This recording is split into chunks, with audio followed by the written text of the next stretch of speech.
کله چې ته د داسې کارونو باره کې خبرې کوې کوم چې په پاسټ کې مکمل شوي دي د اوس نه څه وخت مخکې مکمل شوي دي یعنې په تېره شوې زمانه کې مکمل شوي دي نو هغې دپاره به ته پاسټ پرفیکټ ټینس استعمالوي کم ټینس پاسټ پرفیکټ ټینس به استعمالوي لکه فار اګزامپل ته وایې چې ما چیس کلی و دا کار په پاسټ کې مکمل شوی دی ته وایې چې زه سکول ته تللی وم سکول ته تلو دا کار دا د اوس نه څه وخت مخکې مکمل شوی دی صحیح شو نو داسې کارونو باره کې چې ته کله خبرې کوې ته پاسټ پرفیکټ ټینس استعمالوي که چېرته په انګلیش کې د داسې کارونو باره کې خبرې کوې ته وایې چې ما سبزي راوړې وه په پاسټ کې دې راوړې وه صحیح ده دا کار په پاسټ کې مکمل شوی دی د اوس نه څه وخت مخکې مکمل شوی دی د اوس نه د پرزنټ نه چې کله مخکې مکمل شي هغه که یو سیکنډ که یو منټ که لس کاله که لس سیکنډ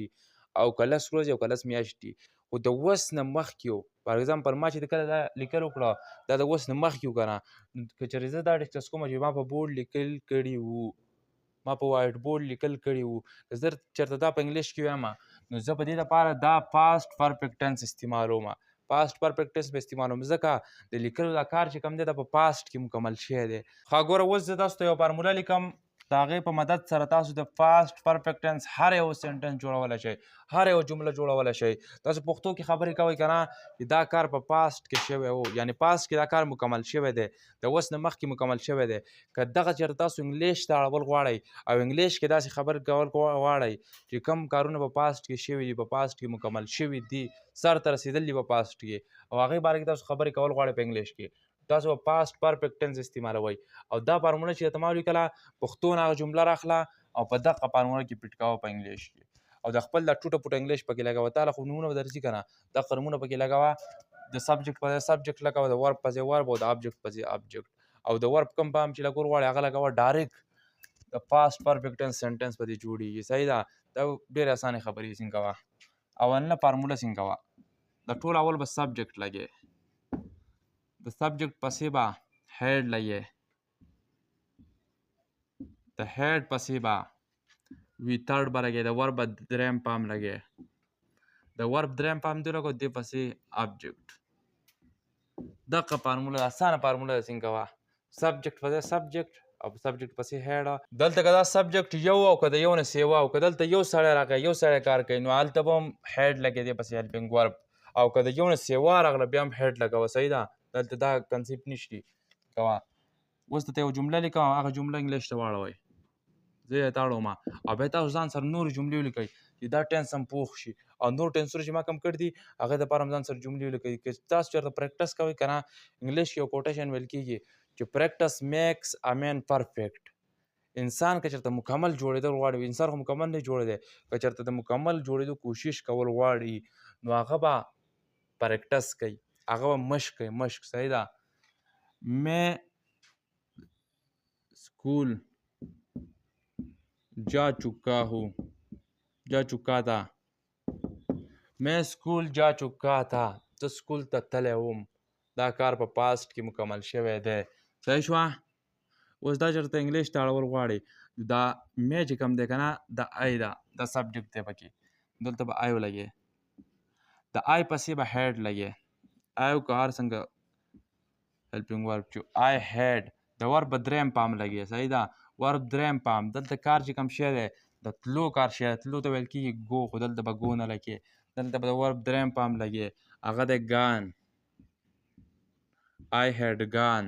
ګان شو چېرته تللی وم آبجیکټ به لګې ټو سکول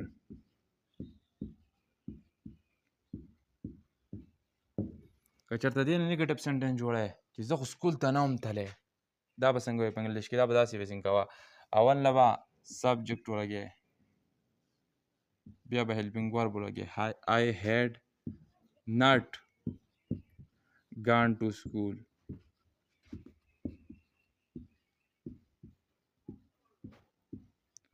دا د دې نیګیټیو سنټنس شو اوس دې نه انټراګیټیو جوړی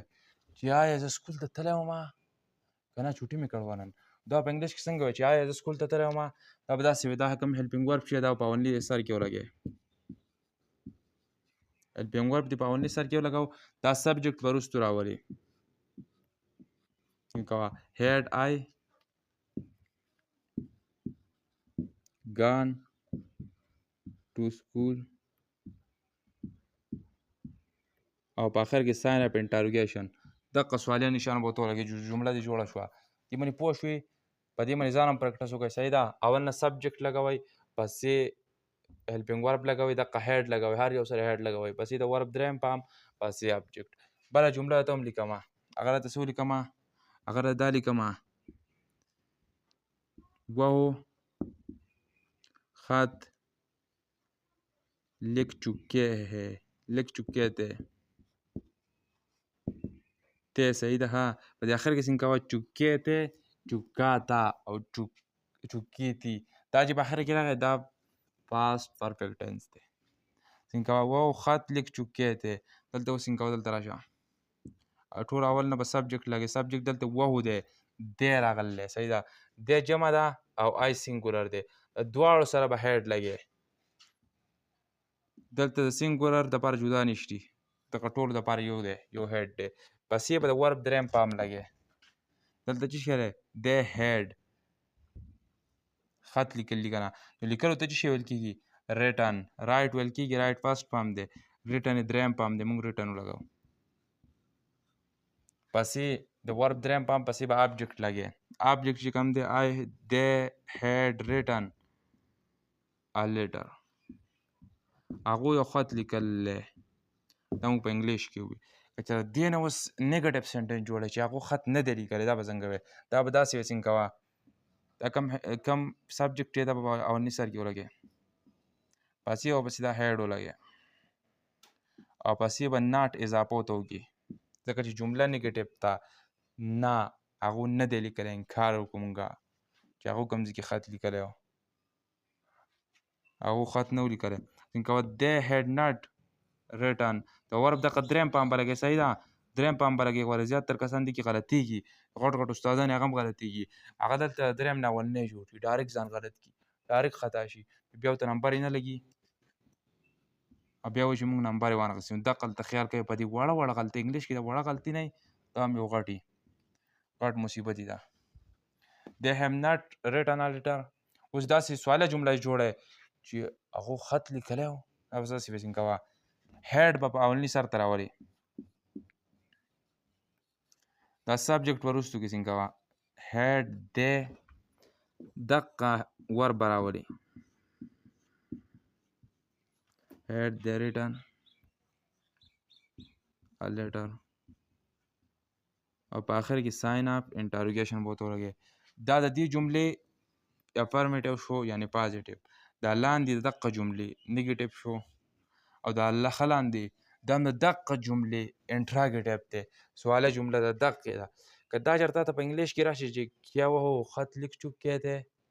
بیا په انګلیش کې دا جمله به ورته لیکي ټرانسلیټن کې ښه ته وایي دا جمله وہ خط لیک چکے تھے کیا وہ خط لیک چکے تھے که دا چېرته پیپر کې راشي وایي دا انګلیش ته ټرانسلیټ کا نو بیا به دا ورته لیکي پوه شوې مکمل کنسپټ دې کلیر شو